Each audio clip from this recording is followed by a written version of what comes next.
This is Hattie, so called because of this rather striking top hat, which I was tempted to say, well, let's get it painted back into its white colour when I first met Hattie. And I asked the previous owners why they'd painted her such a striking colour at the top. And they said, oh, that's very simple. You can see her in a car park. And not only in a car park, but at a bug jam or a van fest or whatever the hell you want to visit. And of course they're right. You can. The other side of a car park, the van you can see is Hattie. The other remarkable thing about Hattie is her condition. I know that chaps like me are supposed to consider breasts and buttocks and thighs to be things of beauty, and whilst chaps like me do consider such things to be beautiful, we also love steps like that, bottoms of doors like that. Depressingly, we get excited by gutters that look like that.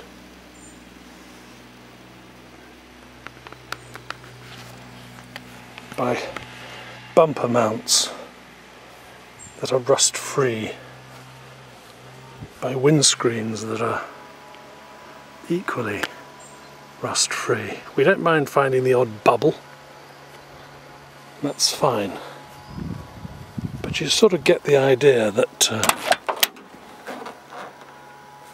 Hattie rocks my boat more ways than one. She's a 4-berth 1.6 turbo diesel J registered 1991 T25 with 83,000 miles and absolutely full MOT, taxed till April next year, May next year, and 3 former keepers, so 4 owners in all.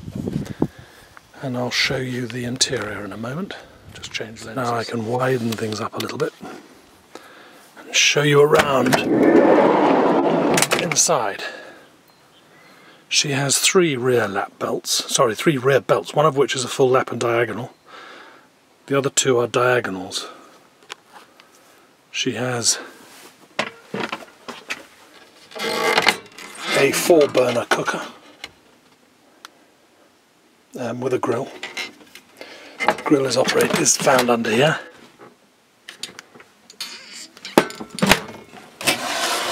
Loads of drawers and cupboards. A 3-way fridge, so it runs off gas, off 12-volt electricity, and on mains. As I say, lots of cupboard space.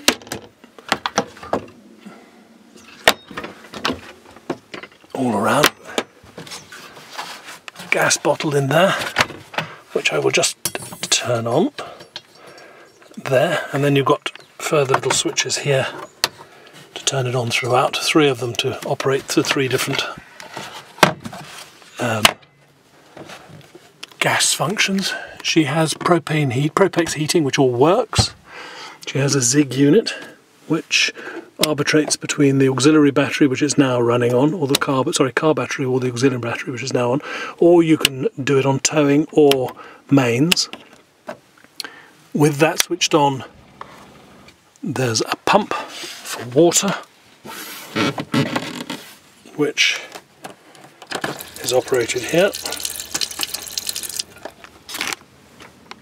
and there's even a little cooling fan which belts it out, all run off either battery, but both batteries are in good shape. 4 berth with a rock and roll bed and a pull-out bed up here, albeit there's no cushion. I think most people nowadays use a blow-up mattress because they store down to nothing, and you can get these electric blow-up things which will take the wind out of the exercise, which I'm sure is useful. Cupboards everywhere. And then 2 table legs, one tall, one short. The shorter one is to go in the front where the floor is raised, and the taller one rather here, where the floor is not raised. A rear cupboard, rock and roll bed here, with storage underneath along with a Propex heater and a spare fan belt, always useful. And here we have, this seat folds out to become 2, so the top part folds across here and then gets supported, so that it will seat 2 people, so that 4 can sit and have lunch, breakfast, dinner, whatever. But the secret weapon is underneath. A thunderbox. Great fun. I've not used it, so I can't say how well it works or not. I tend to use the hedge. 5-speed gearbox. Stereo system which includes USB and auxiliary input, so you can run your MP3 player through it. The mileometer would actually go up to 999,999 miles, but it's only done 83,000. I know it's a disappointment, but there you go. And that's correct. And there you have Hattie. I'll take you for a drive in a minute.